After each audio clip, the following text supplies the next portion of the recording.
that's probably late 1800s. I saw one like that in the antique store.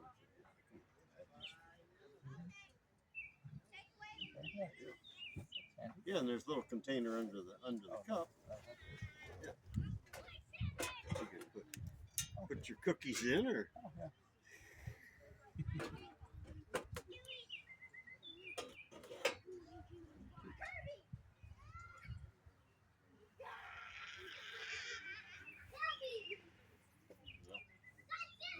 whatever they needed. Yeah, so this that pot there with the weird handle on the side, what's he for? This one? Yes. That's a coffee pot.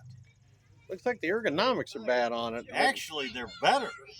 They're better. They're better. Okay.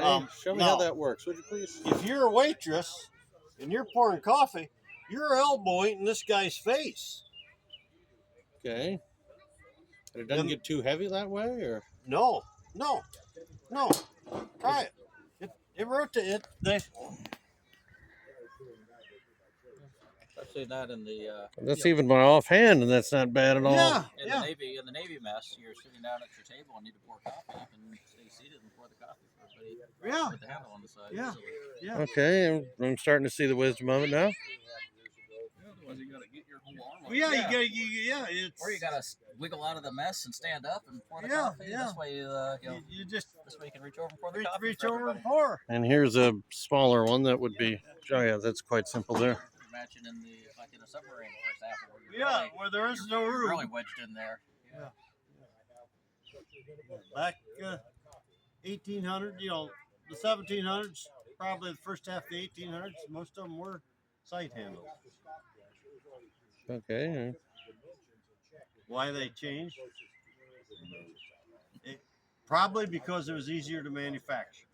Could be easier to manufacture. Could be aesthetically, people liked it better. Yeah. You can set it up on your shelf, and it takes up a more symmetrical. But that's pretty impressive. It looks great on the shelf, but it takes up more foot.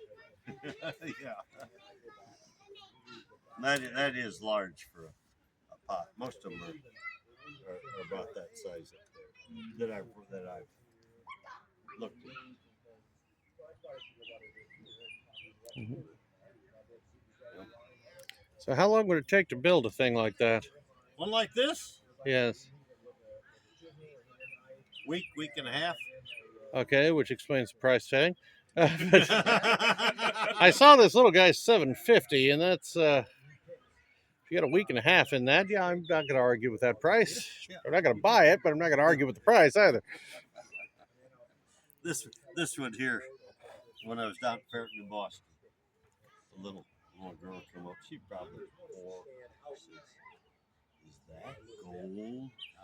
just as sweet as could be. Is that gold? Not quite. So $160 for that. So that'd be days' pay for somebody or more to buy those. Yeah. And you lined it with tin? Yeah. And would these have had good lead solder back in the day? Yeah. That's what I figured. You're not eating the solder. Put tomato juice in it. Yeah. Everything would have been lead solder back then. But the complete inside is lined with tin, so you're so not exposed to the solder. The real hazard, and this is why if you go to the medieval eras, the tomato was so vilified. Even 1600s or so, the tomato was vilified across Europe because the tomato is acidic. And if you are wealthy, eating off of silver plates, the acid leaches all of the lead and other stuff that is in the silver and poisons you. So it's poisoning the nobility, so they vilify it. The commoners are fine because if you're eating off of wood or any other non-acid affected cookery, the tomato's fine. And then some of the pewter also had some lead in it. Pewter's got a little bit of lead in it. Quite a bit of lead in it. Any of those things where the acid can leach the lead out poisons you, so you don't eat tomatoes. I know they had it diagnosed as a nightshade. Yep. That's just the type of plant. The nightshades are a family of plants. The tomato falls into the nightshade family, and that gives it a bit of a bad rap because there are quite a few nightshades that will completely kill you. The nightshade around here, where they say will kill you, I have not tried it. So. I wouldn't recommend it. But some of this stuff they figured out way back, and the reason they line it with tin is because the green corrodes and it's poisonous. So, since we're not going to do our dishes too good, we don't want them to turn green. I never thought about the green being poisonous, but Yeah. One, I guess there's two kinds of it. An organic and an inorganic, and one of them's poison. I'm guessing the inorganic one's poisonous.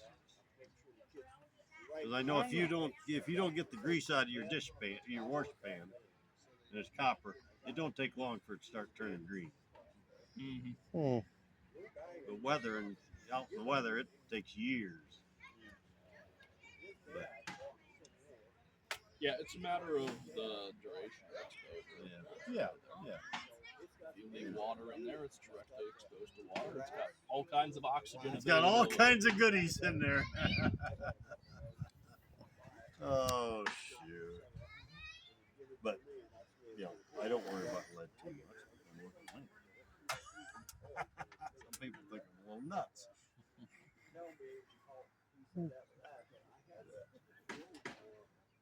Oh.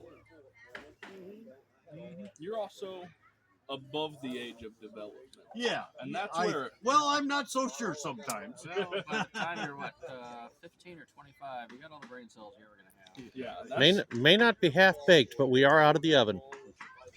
That's where the prime danger from lead comes in. Is if your brain has not developed, it will stunt it.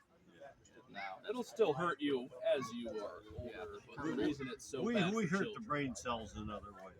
Yeah. But the permanent, the permanent change in the children is what's really bad. Yes, the kids. And we don't want to hurt them. They're having too much fun. If the kids don't grow up, they can't support you when you're old. Yeah. Is that what we're supposed to do? I'm not dependent on them. Let's put it that way. Well, before 1933 or whatever the government decided they would take over, kids took care of their families.